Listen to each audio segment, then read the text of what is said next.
to eat. But he'd only just eaten. He's sneaky food. And then he hid underneath the table to eat. I wonder what Mum has to say about all this sneaky behaviour when it comes to eating.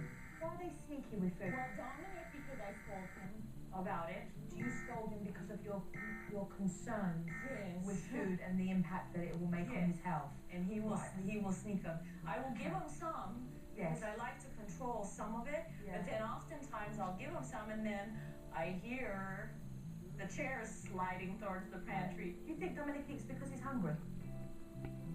If Dominic's just eaten lunch, yet he's going to grab more food, then there's something else going on here. And I need to get to the bottom of this. Michael, why don't you go down the slide? A little later, Mum took the boys out to the back to play, but she wasn't pleased with the game that they chose.